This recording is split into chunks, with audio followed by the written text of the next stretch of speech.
Good evening, everybody. Welcome to the Agronomists. I am your host, Lindsay Smith. And just so everyone knows, I can see the comments rolling in before we go live.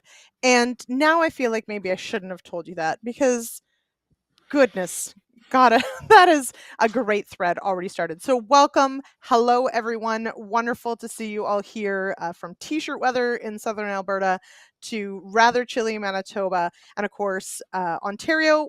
We'll get a snapshot of what's happening across the province, but here in the east, it has poured for days.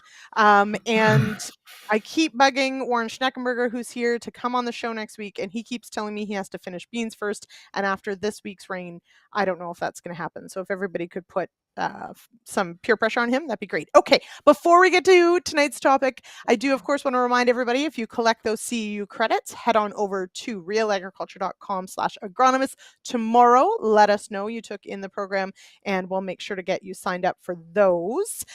And we, of course, have our show sponsors that make this all happen. And tonight is a very special edition. This is one of two editions of The Agronomist that feature the Ontario Diagnostic Days. And so we also, though, of course, have our regular show sponsors. That's Decisive Farming and ADAMA Canada. Where is my read? I have a new one, which is super exciting. So thank you, of course, to ADAMA. By listening to you and remaining unapologetically crop protection, we leverage the world's largest library of actives to provide innovative solutions to your greatest challenges. Tell your ADAMA sales rep what you're looking for today. Okay, so Francois Tardif says there was hail in Guelph today. That doesn't sound like fun. Okay.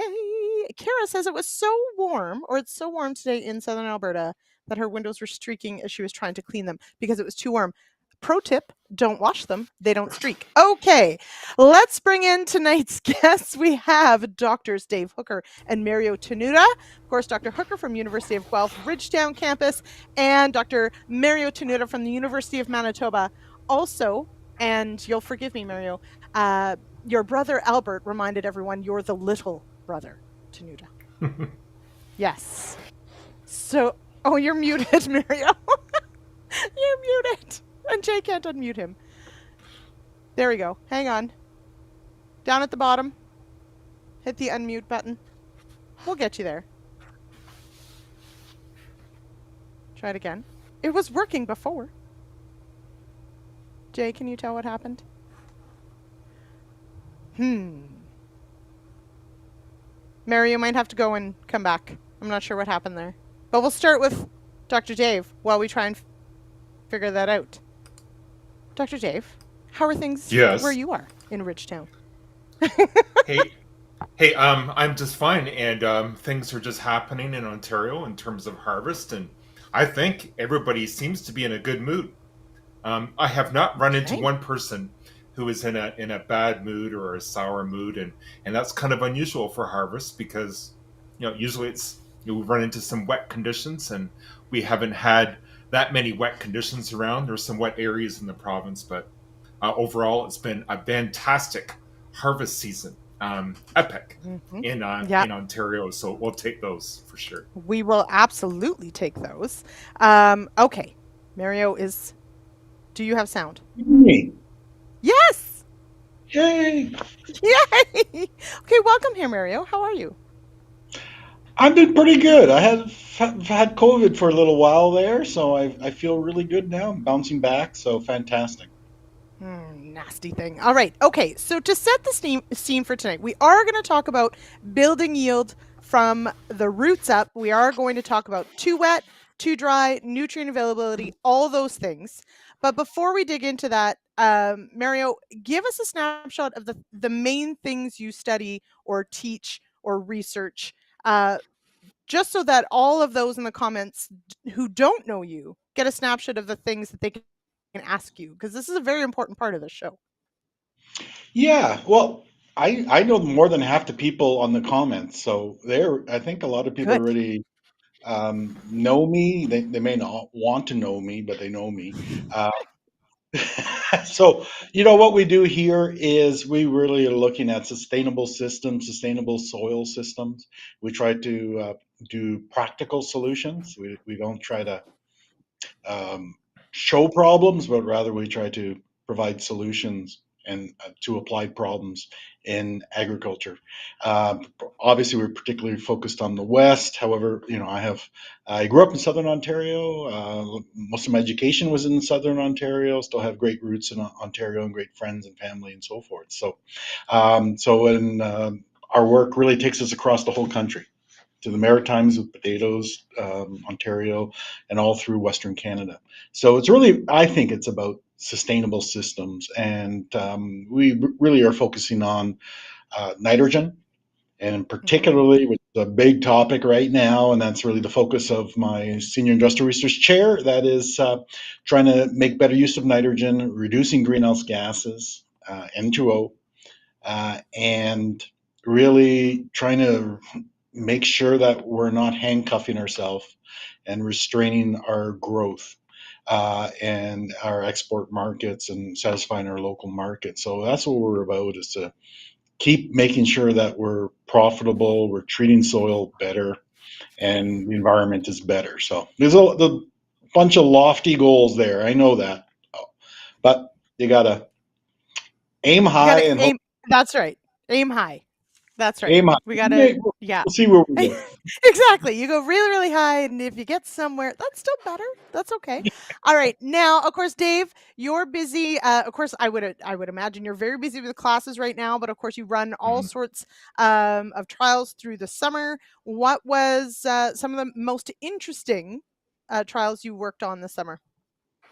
Well, that is really a tough question because I've got over 30 experiments that we do every year, and some of them are, I guess, I do have some favorites, and some of them are the long-term rotation trials that I manage, but also the ones that usually, most of my favorite ones are the ones that involve wheat, because I am very passionate about wheat and growing wheat, and Peter Johnson has not paid me to say this, No. and so we kind of feed off of each other, which could be dangerous.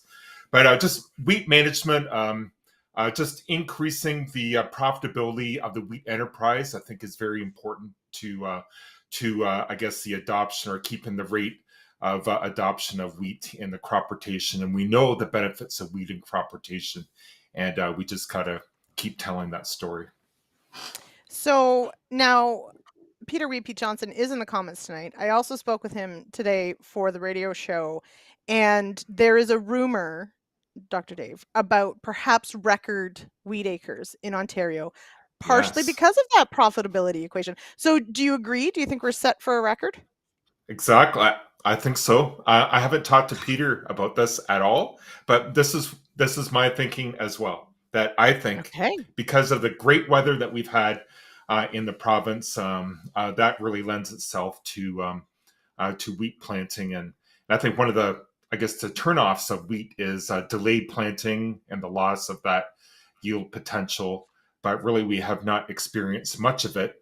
Now, there are some areas in the province, of course, that are different, but the majority of the province, of course, has seen a pretty good fall for wheat planting, and that's key, I think, for acreage. Okay. So I'm slightly less like jazzed about the number, but as you'll notice, Warren, who's out from my way, is says he's finally seeing the slightest tinges. We haven't had maybe the greatest of weather for it, but still not bad, and it is going in. So there you go. Okay, we'll leave it at that. Let's dig into, get it? Pardon the pun. No, I'm not pardoning anything. Let's dig in below ground. Okay, so we do have a clip from this year's Diagnostic Days, and we'll go to that in a moment. But now, Mario, you sort of subbed in for Dave at the day, sort of last minute. So, Dave, I'll ask you sort of just to set up what was the trial, and then we'll run the clip, and Mario will sort of go through what we saw, and then we can talk about that after. But yeah, just set us up here. Yeah, well, the trial was, I guess, the idea. We come up with these ideas to show at Diagnostic Days, just something visual, something hands on. And it's usually a question or a scenario that is quite frequently or quite frequently observed across the province or even across Canada. And that is waterlogging effects on crop growth, because we run into this situation almost every year, at least some parts of the province, where growers are very concerned about the impact of excessive rainfall on crop growth, and that could lead to, of course, crop yield losses. But my favorite part of that is how can we manage that? How can we build resilience in our cropping systems to withstand some of these extreme weather events? And so there's all kinds of talking points that we could go over. But there's also incredible visuals as well, because we know what crops look like, as they get too much water. They start to turn yellow and start to go backwards, and so we can discuss more of that. But we set these experiments up in corn and soybeans, and so we flooded these very small areas in corn and soybeans, and fairly late around flowering time for soybeans, and around VT or so for corn. And so we wanted to see some of the effects of flooding, just for talking points.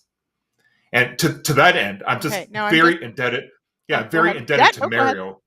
So sorry for talking so much, but I'm very indebted for Mario for subbing in. For sure. What are you going to do about it? Come out of debt somehow. Oh yeah, sure. Maybe do a couple experiments for you. Write a paper. There you go. Yeah. We're brokering deals here. Okay. All right. Let's, producer Jay, let's go to the clip so we can see some of those visuals that Dave is talking about. And then we'll come back and talk a little bit about what we see and hear. All right. So this is from this year's Diagnostic Day with Dr. Mario Tenuta.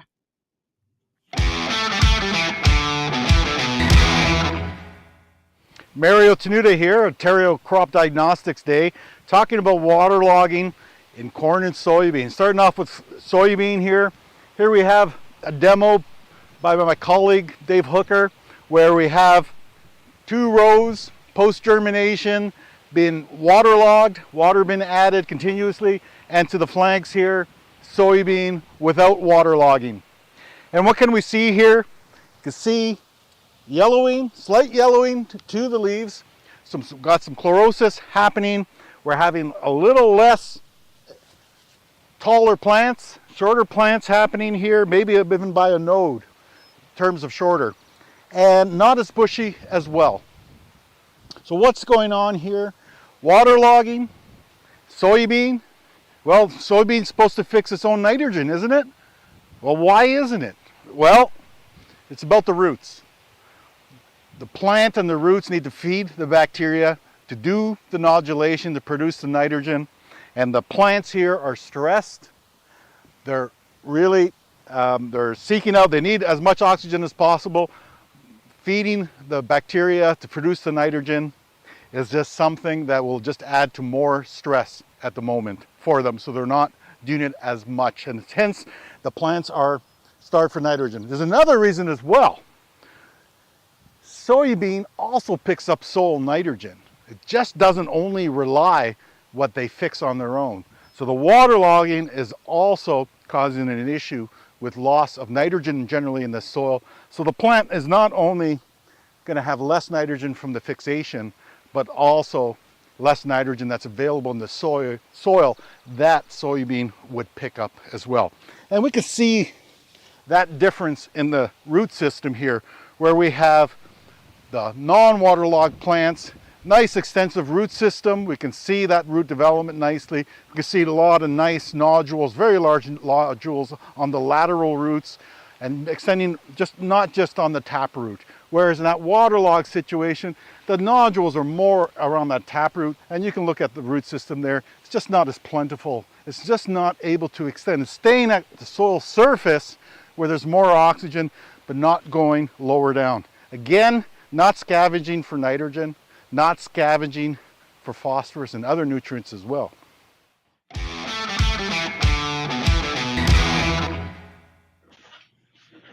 All right, there's more than a few things to unpack there. Before, of course, we do that, I do want to send a shout out to our show sponsors tonight. As mentioned, ADAMA Canada and the Ontario Diagnostic Days, and Decisive Farming by TELUS Agriculture. Your soil has a unique story at Decisive Farming by TELUS Agriculture. We get that. See the bigger picture by digging into your field's performance today. Remember, ROI is only a portion of the equation. Visit decisivefarming.com. Okay. Mario, I'm going to start with you, even though it's Dave's plot. Mario got to host, so Mario gets to go first. So we did talk a bit in that snippet. We do talk a bit about, why waterlogging causes such an issue. But walk us through sort of the real nitty gritty of what's happening there at that root level on why waterlogging can be so detrimental. Okay. Well, first, a point of clarification. And so in the field, I was talking with Dave's technician. And initially, I thought the waterlogging was a longer duration than it actually was.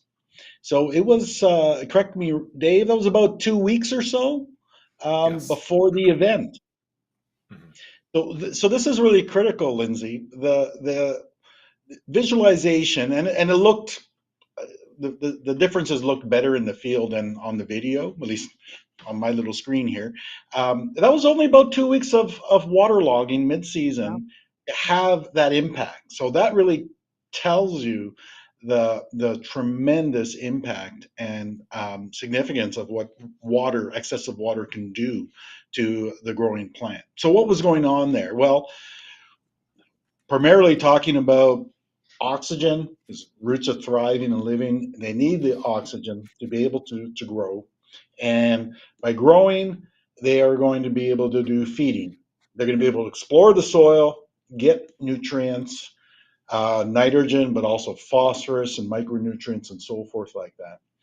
And then there's the other issue with the nodules and the nitrogen in general. So there's so the nodules that had already established when there wasn't the water logging, they were there, but any newer nodules outside from that immediate seed area and the roots from that area and around the taproot, there were fewer nodules there, and then there was also fewer fine roots as well. So, and that's something else that roots will do, is that they'll start to prune themselves and get rid of roots, but they have to feed those roots, right? And if if they can't feed them with oxygen, they're going to get rid of them. So we're seeing that, and the manifestation was the yellowing and the lack of recent growth. So you saw there, you could still see the rows there. So we didn't quite have closure yet, canopy closure, but they were getting fuller and towards canopy closure in the non-waterlogged, and you can really see the delay there, and we lost a few inches of growth, about a node, and so that's pretty amazing, because that was just acute recent stress on those soy. So now, and Pete is sort of alluding to one of the places I want to go with this, but Dave, when you set up that trial, how do you sort of make the call on how long to waterlog, at what stage? How do you make that decision? Do you try and mimic, what we typically see in an average year, or are you trying to see just the impact? How do you make that call? Yeah, for sure. Exactly. We would try to mimic what we'd see in a year, where maybe we'd have a week long, maybe a couple of heavy rain events, thunderstorms, and we see this just about every year, somewhere in Ontario at least anyway, where we have maybe a week or 10 days where the soil is just saturated with water. And so 2 weeks, like, I kind of consider 2 weeks as kind of a long time for waterlogging to occur. And it expressed, I think what Mario was getting at too, it was just expressed visual symptoms very quickly, just with only 2 weeks of waterlogging. So it was quite a severe event with 2 weeks underwater, basically, or with at least saturated soils. And it expressed itself in a very short period of time in soybeans at the R stages, at the beginning of the R stages. And that's really critical. The stage of the crop plant is really critical, depending on when this waterlogging took place, and also the soil temperature as well. So, and Mario, so Peter's question sort of gets into one of the questions I have for you, which is about the time of year. So excessive water can, of course, happen several different times in the year. Perhaps we can, guess when it might be, but of course we can't ever entirely plan for that. So does the size of the plant or the time of year, what does that interaction look like? It's not simple. Let's put it this way. If waterlogging will impact plants most severely under warm temperature conditions. Why? Those roots are more active. They need more oxygen. And also the other soil organisms need oxygen as well. So you quickly go into anaerobic conditions. Now, early on when it's cooler, like soon after emergence, it's generally cooler. So that drawdown of oxygen in the system takes a lot longer to occur under the cool conditions. Okay, but what's not so simple is you can start having pathogen effects, for example, right? And you can bring my brother on here to talk about it. But when you have that early season waterlogging, now you start having a plant system that is not really suited well to defend itself, especially its root system. It's a very young root system, and it's easily prone to various root rots. And so, yes, they're more tolerant of it. However, there is this issue with diseases. So your seed treatments are going to be extremely important, and that's kind of situation as well. So, yeah, Dave, did you want to add something with that? Yeah, sure. And soybeans is very much different than corn, and wheat's a little bit different as well. But for soybeans, the most critical time for waterlogging is in the R stages. And that also is a time where the soil temperatures are usually warm as well. But the R stages are most critical, for the functioning of for nitrogen synthesis through the nodules, as Mario mentioned in that video and also here. And so our yields can be reduced up to 40% in soybeans with an 8-day waterlogging event during the R stages, so between R1 and R6 or so. That's what the research says. In corn, it's different. So when the growing point is below the soil surface, so at V6 and earlier, that is when corn is most sensitive during that time from waterlogging events. I just want to note that Big Brother Albert has joined the chat. And Ray DeBenko took the words right out of my mouth when he just said, Lindsay, just made note to have Albert and Mario fight. So we will take that offline, but absolutely, Ray. Brothers Tenuta cage match. Isn't there another brother, Mario? Shouldn't we have? Aren't there 3 of you? It's a sister. Oh, it's a sister. I always thought there was another brother. Yeah, See, she could there you kick go. both our asses. I was gonna say, now I know who's gonna win. It's the sister, 100%. Okay, my condolences to your sister. Okay, that is amazing. All right, welcome here, Albert. Your turn is on Halloween. Okay, all right. So, not in public. Wonderful. So we've covered a lot of those key points for sure, but one thing I do want to talk about, and we're going to talk about this on the corn side and in general. But I do want to touch on very quickly, because you are in Manitoba, Mario, can we briefly touch on canola and waterlogging? How does it compare, better, worse to soybean? And do the same rules sort of apply? Are the reproductive stages worse, or is it a wimp in the spring? What about with canola? Good question. Let's see. Now, of course, canola is very it's forgiving towards the growing season in terms of stand emergence would be affected with waterlogging. However, it's such a really plastic plant that it can fill in. It's a pretty remarkable plant, actually. So it's a little bit forgiving if you can get over that waterlogging, and it'll fill in itself. So it's pretty remarkable from that standpoint. There are other issues, though, with disease, and particularly in terms, especially the ones that result in water splashing up onto the flowers and so forth.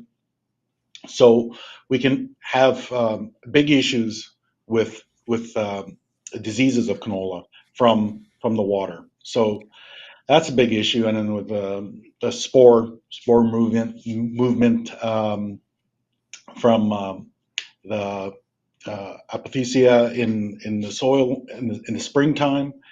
So there's that action going on.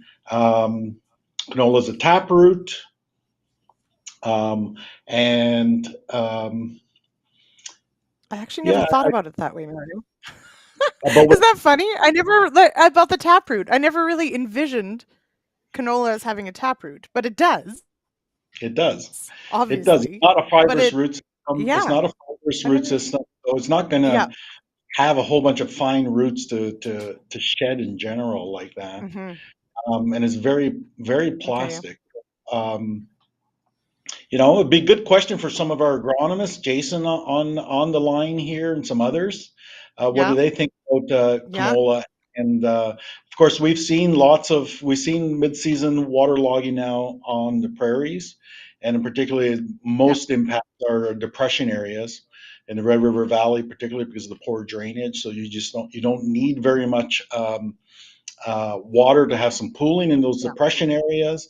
And then with the high organic matter content and the warm soil temperatures, you can easily see that those depression areas end up yielding very extremely poorly. Absolutely. Now, okay, so before we move on, absolutely want to talk about, of course, I'm going to briefly mention. Oh, are you getting to the comments, Mario? I'm going to briefly Yeah, mention that, of course, what we're getting to with waterlogging, one of the big things where, of course, we're talking about the impact of it, but of course, we're not talking about all the different causes of it. And of course, poor drainage and poor soil structure, poor internal drainage, that's going to be a huge driver of the risk of wet feet. So I mean, that obviously is consideration. Now, I do want to talk though about nutrient availability, because I mean, we've talked briefly about that the nodules can't access, we're shedding roots, these sorts of things. But in a waterlogged soil, we're obviously concerned about nitrogen. So we're not just talking about nutrient uptake, but we're talking about the risk of loss. So who wants to start with this gigantic topic? That Dave, you're right, it could be a 10-part series. But in thinking about waterlogged systems, let's talk about nutrient availability. Okay, which nutrient? N. Let's focus on N first. Okay, focus on the Yeah. nitrogen. Okay, Yeah. so what we're generally dependent on nitrate, right, as our nutrient of choice for plants to take up, and they take it up in the water. So it needs to be in the water and taken up. Under waterlogged conditions, we can have a few things happen. If we have light textured soil, it can drain and leach out of, so our fertilizer can be gone. Lots of money can be down the drain there. So that's one aspect. Another aspect is through denitrification. And that is where we have bacteria in the soil that, because of the lack of oxygen, use the nitrate really in place of oxygen. And they can crunch through quite a bit of nitrate nitrogen under high organic matter soil conditions, water logging, and high temperature. Temperature is really, really critical here. Okay. So this in-season water logging really can impact that denitrification, particularly under high organic matter, poorly drained soils. Now, how much is lost is a big magic question. Okay, I have some tables that estimate amounts of nitrogen loss and fractions lost, and it definitely goes up with organic matter. And when we start getting into 5, 6, 7, 8%, and of course we're going to go higher than that on the prairies under warm temperature conditions above 10 degrees in soil, we can be losing significant amounts, 10, 30% of nitrogen, nitrate that's in the soil. So managing the form of the nitrogen is really critical here if we can have some amount of predictability of these events. Okay, so we can do some management to try to get not have that nitrate present at that time. Right. Now, Dave, for the trials that or for the demonstration plot that you did, was this an actual research plot that you took to yield, or was that just a demo, or was there a version of it somewhere you did take to yield? No, it was just a strict demo in a fill Okay. area. So back where we usually do the diagnostic days, and so I did take a look at the crops and just a few days ago, and in those areas, it does like visual. You can just see visual differences, and so that those waterlogging events it stopped right at diagnostic days. We didn't continue to waterlog the soils, and you can see there's fewer pods in the soybeans, and we're not going to take it to yield or anything, but it's just interesting to see those yield Mm-hmm. effects visually. And we did the same thing with corn as well, and I don't Mm-hmm. see any difference in the corn, but we flooded during when the corn was at VT, so we really didn't expect to see many yield losses, especially when nitrogen was not limiting in the first place, or Right. nitrogen loss probably wasn't that excessive, what Mario was talking about. But Mm-hmm. I'd just like to add what Mario was talking about, nitrogen losses. And the other side of the story, of course, that we have to pay attention to is root health and the ability of that root to take up nutrients. I think that needs to be discussed as well. And because a healthy root, like a lot of people think, and I used to think about this years ago, a lot of people think that nitrogen just flows into the root with the water, but that is not the case. Nitrogen uptake through the root is an active process, and because it's an active process, you need healthy roots, and you need an energy source for that uptake to occur, and you need ATP. And in anaerobic conditions, that's when root growth is limited because of ATP is not being produced in the anaerobic environment.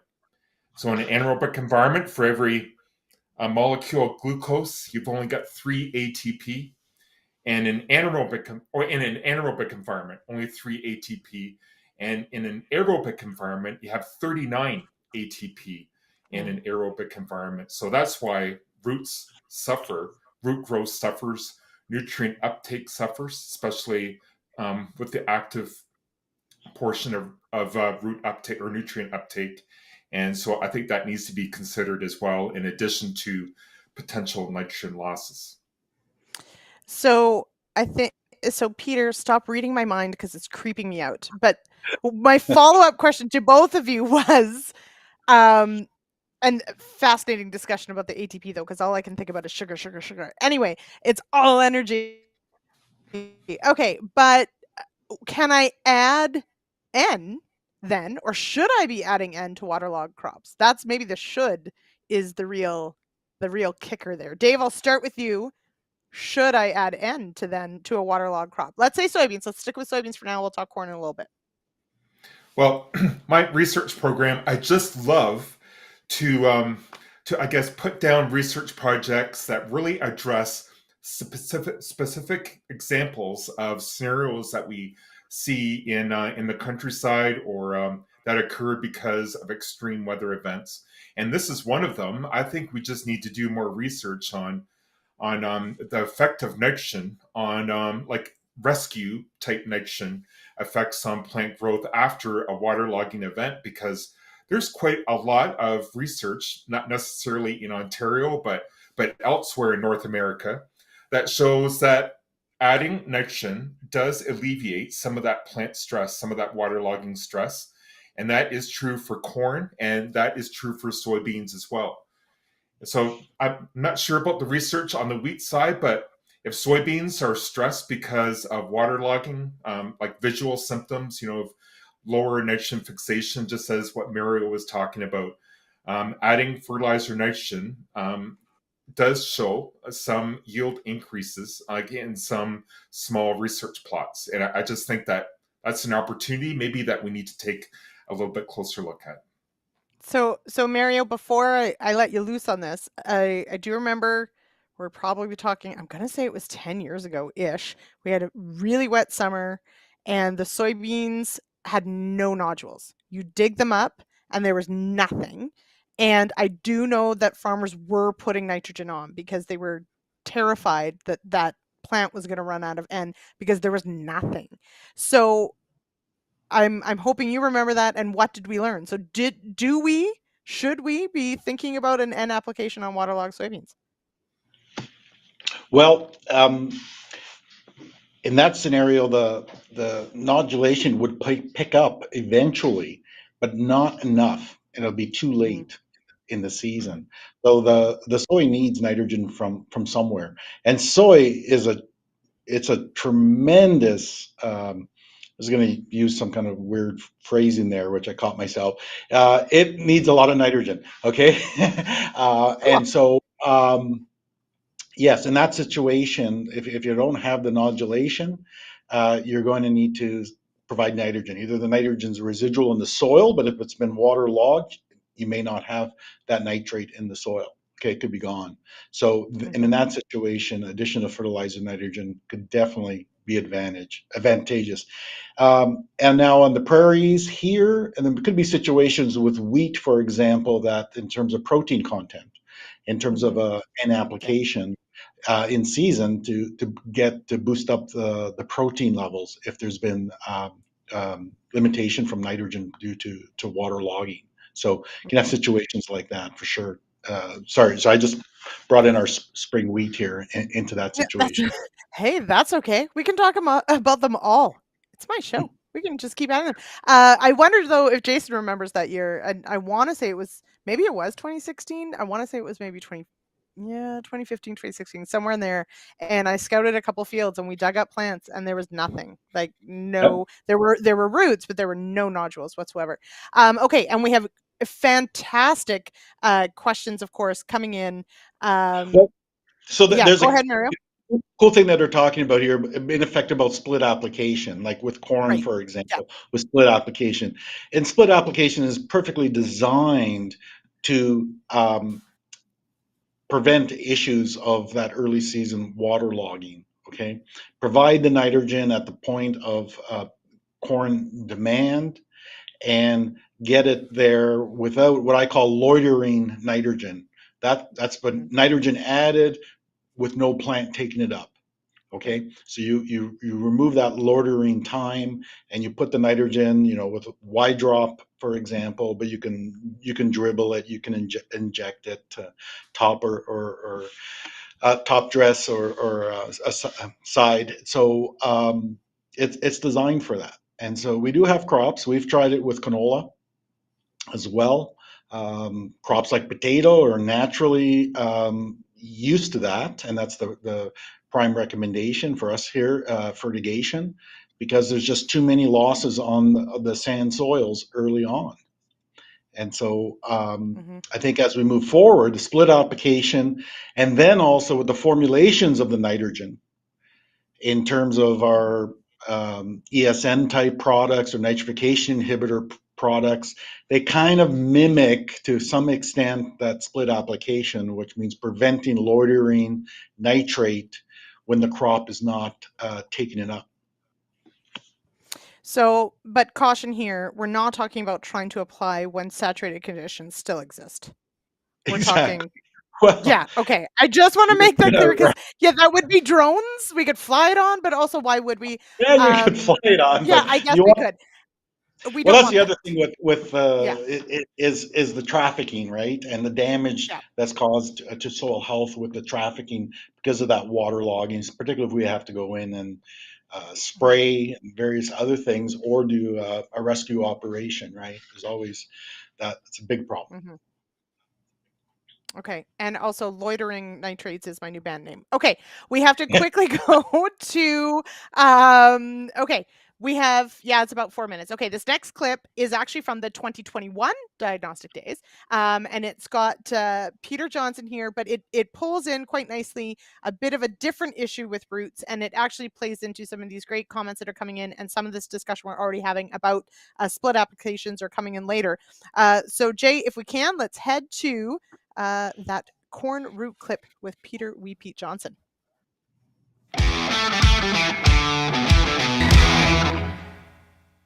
And we're here at Diagnostic Days, Ridgetown Campus, University of Guelph, and I'm talking corn with Ben Rosser, the corn lead, and I'm like a kid in a candy store. There is so much cool stuff that we learned out of this strip till site that doesn't necessarily have that much to do with strip till, but by gosh, does it have to do with 2019 corn.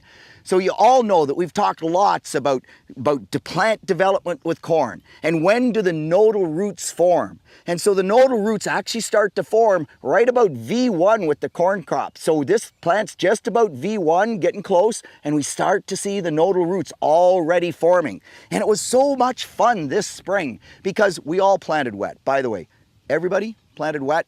I planted wet. I hate it, but you know, on May the 8th it wasn't fit. On June the 8th, it probably was worse, but it was June the 8th, so then it's fit enough. So we plant too wet. And then all you people, all you farmers are tweeting these wonderful pictures of who cares if it was too wet to plant? Because look at this stand. It's the best, most uniform stand I've ever had. Every seed emerged. Why'd every seed emerge? Because it just kept raining. It didn't matter what you do, the doggone plant emerged. But you smeared that slot. And then you got to start thinking, yeah, it emerged okay, but just on the seed at that point. And it's all about nodal root development at that particular point in time. So we get those nodal roots starting to form. When does it really become an issue? It becomes an issue at 5-leaf corn, because by 5-leaf corn, then that seed root system, you can see on this plant, the seed root system, it's just about done. It's not going to support a big plant. And all of a sudden, we get into a situation where the plant has to live off those nodal roots. Now think about this. We're forming nodal roots at 3/4 of an inch in the ground, right? That's where they form. And we've smeared that slot it's just like glass. So the nodal roots, they have to push through that glass. So the variability in the cornfield, it doesn't happen at planting. You ought to tweet your pictures about how great that corn stand looks. I don't care. What I want you to tweet is my pictures after that, when we hit that 5-leaf corn, because now we're seeing all that variability. And you're seeing purple corn because we can't get the roots to grow. But we're seeing lots and lots of yellow corn just as we get into that 5-leaf stage and beyond, because those nodal roots can't get out of that slotted trench. They're struggling to make it out. And then everybody says, well, my corn, it's past 5-leaf. I'm golden, baby. I am good to go. Ho, ho, ho, just wait a minute. This corn plant, it doesn't grow only one set of nodal roots. It grows multiple sets of nodal roots, but in particular, 4 sets below ground. The 5th set is generally about at the soil surface. The ones above ground, they're brace roots. But every time we get another leaf coming out, we're getting another set of nodal roots. So we get this plant, and now all of a sudden we have 3 sets of nodal roots. Think about that. Every set of nodal roots has to punch through that sidewall that you smeared like crazy, and it has to grow roots in that soil that is really, really not very good shape. So you think, well, gosh, I got knee-high corn. It's all good, right? Knee-high corn, yeah, I planted it tough. Monday, I'm in a field scouting it, knee-high corn, planted tough. 5 days without rain, the leaves are rolling and turning gray. What? How can that be? 5 days without a rain, way too much moisture in the soil, and we have drought stress symptoms. It's exactly what's going on, is that next set of nodal roots is struggling to get out there. The nodal roots that are out there are struggling to make any growth. And so every time we get dry this year, you are going to see that variability show up over and over and over again where you planted tough.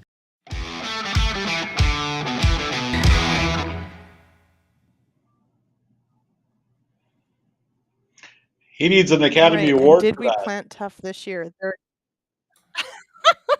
Hey, come on now. I'm quite certain. I'm going to say that was all in one take. It probably wasn't. All right. Before we get going, of Well, course, our last shout out to Decisive Farming, to ADAMA Canada, and of course Ontario Diagnostic Days, brought to you by the partnership of the event organizing committees. We've got them there on your screen. We'll leave it up for a bit. This is an immense undertaking, and we appreciate all the sponsors there. There are 4 episodes up on realagriculture.com/Ontario Diagnostic Days. You can find them there. You can find them on YouTube. There's also, I'm going to say, well, Bern can probably correct me how many different stops, let's say, that are in each episode, but there's fantastic learning there. So head on over to YouTube or to realagriculture.com/Ontario Diagnostic Days to check it out. All right. Okay. So Kevin out of BC says this clip was us this year to a T. So the point there, of course, that we want to talk about is that season-long impact of potentially less than ideal seeding or planting conditions. So Dr. Dave, I'll start with you. When like this year, there were some cornfields that went in very late because the calendar was getting late, maybe not the greatest conditions. What do we see? What can we do later in the season?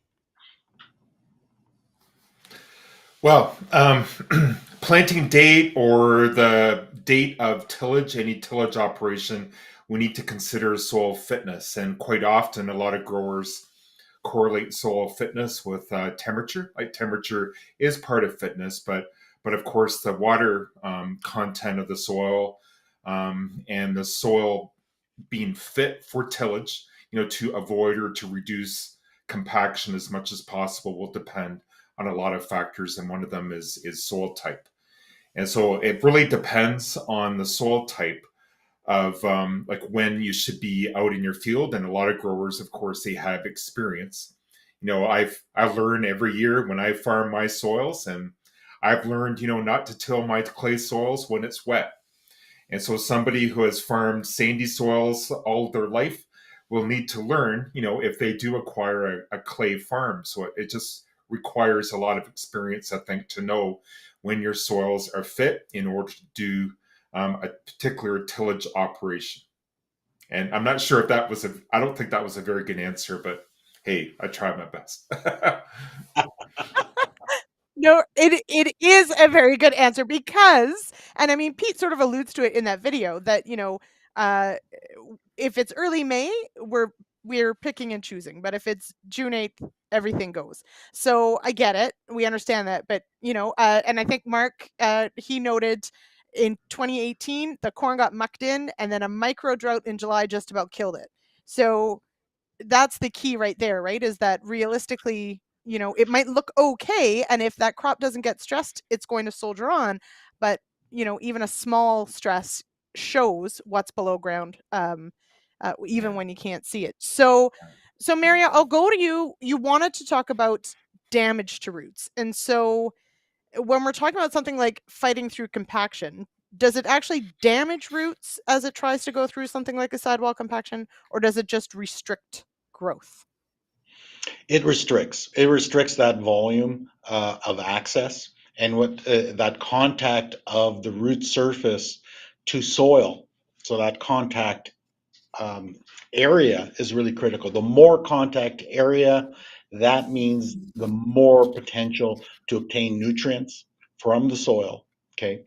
And if we restrict, because what happens is roots in effect around the root can deplete some of the nutrients right in their that they're immediately touching, right? Okay. And so some of them will acidify, and then the nutrients come off the soil, and then they pick it up and they deplete it. Well, they need then to explore more soil to deplete it. And we're just talking here a fraction of a millimeter, okay, in terms of distance away from the root. So they need to keep exploring to find new zones for that, okay? And that's what we're talking about, particularly with phosphorus and micronutrients. But then when we start talking about mobile nutrients such as nitrate, now we need water moving in and that the roots are being able to pick up because they're healthy and they're transpiring, and the whole plant is healthy to transpire. And then we can have the nitrate come in then. Well, if as Pete was showing, if they're restricted, there's not a heck of a lot of water moving in. It's not going to move through that glass as well. Okay, and that area, that volume is going to dry out very quickly as well, because you're not going to have a movement of water laterally freely. Okay, and so you have big issues, really big issues. So another point, and this is related. This was a few years ago here. We had lots of moisture for most of the growing season, and then the taps ran out here. And the crops that I was growing, like corn in particular and wheat, they suffered. And I was like shocked. I said, well, most of the growing season was really good. Why all of a sudden now they're petering out with the dry conditions?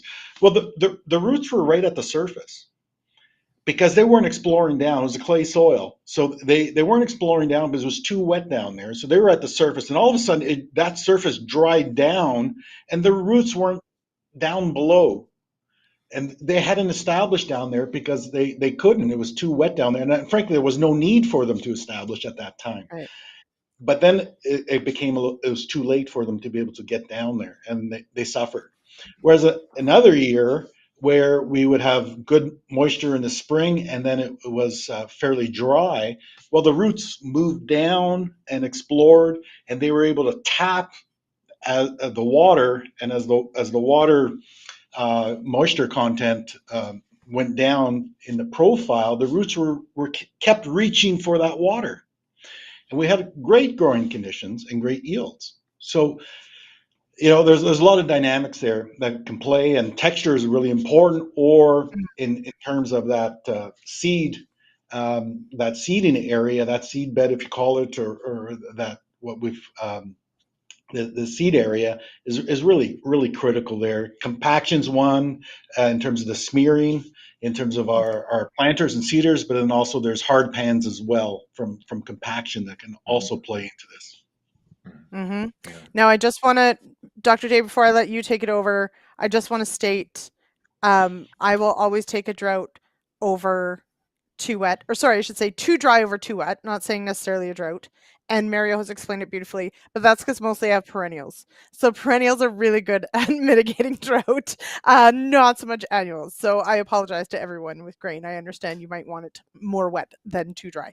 All right, so there you go. That's my 2 cents. Okay, now Dr. Dave, let's talk a little bit about exactly that point that Dr. Tenuta said with the compaction. Of course, last year, many areas of Ontario just had amazing amounts of rain in a very short amount of time, had to take the crop off, made a bit of a mess.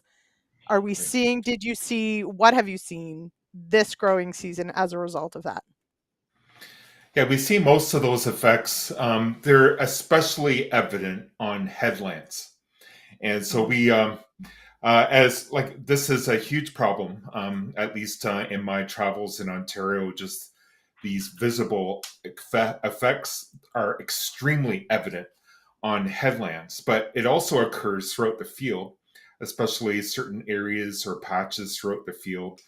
And I think we just need to do a better job and scout for those areas and to determine what can we do as managers to help reduce those compaction areas in the field, whether it be the headland or patches in the field. What is causing those? And I think biologically, it really helps. I know it helps me. When I was in grad school, I learned something called the least limiting water range. And I think that concept really applies to a lot of areas in crop production, whether, for example, whether you have too much water or too little water.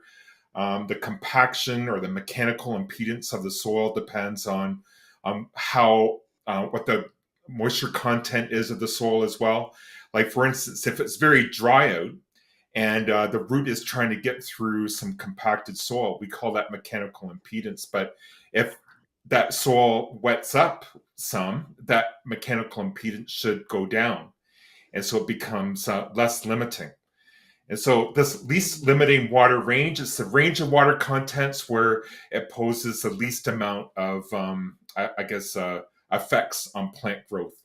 And soil aeration is part of that as well. And so I think that concept is just, it works and fits so well to what Peter was talking about in that video as well, the least limiting water range, and how a dry event, after weeks and weeks of very saturated conditions, how a dry event can make the crop go under water stress, just because either those roots are injured, or the compaction of the soil is just so great with that reduction in water content that the roots just can't go through that compaction. Fascinating. I love it. All right. Bottom line, Pete says. Pete's just going to have to host this one of these days. Could you imagine, everyone? Okay. Bottom line then, is it root injury, death, and restriction that's the issue? Or is it really a nutrient deficiency, such as nitrogen? I'm going to wager it's a bit of both. But Mario, what do you think? Which one is it? I'm going to say initially it's the root injury and lack of function. And I was going to say in longer term, after the alleviation, if you've lost your nitrogen, then you're going to have problems with that. But then now I'm thinking about, in some, depending on the crop, that root injury may be difficult to come back from. So, but anyway, I'll say early on it's injury, and later on it could be the nitrogen. Just to throw that out. All right, Dave, do you agree? Disagree? Yeah, I agree. I think that you can have a soil that's high in nitrogen and still have a plant that undergoes nitrogen deficiency because the roots are injured. Roots are injured because they're waterlogged. And as I mentioned before, nitrogen uptake is an active process at the root soil interface. And so if something goes wrong with that active process, it needs energy. And if that energy cannot be manufactured or produced by the plant through respiration, then that plant can go into nitrogen deficiency. Energy, energy, energy. That's what we're going with. All right, we are out of time. Yeah. Right? Mario goes so fast. But I do want to quickly put a plug in for this, Mario, because of course you've done fantastic work in Manitoba with soybean cyst nematode. Should agronomists and farmers be out there testing their soybean fields right now for soybean cyst nematode? Yes. So it's a good time as you're doing your residual nitrate test, because we do have a nitrate test, fall nitrate test here on the prairies. It is a good time to sample soil from the top 6 to 8 inches and submit it for a lab analysis. If you have, you believe you have problems. So if you have patchy areas of chlorotic dwarfing soybean, that you just are scratching your head what's happening. Now, chances are you probably didn't see that this year. But last year, for example, we did have a field that had moderate levels of soybean cyst nematode in Manitoba. So it was actually impacting yield, and because of that drought condition. So but the problem is, in the good years, those levels are building and building up, and at some point they're going to impact. Even in the years with decent moisture, you're going to have yield losses then.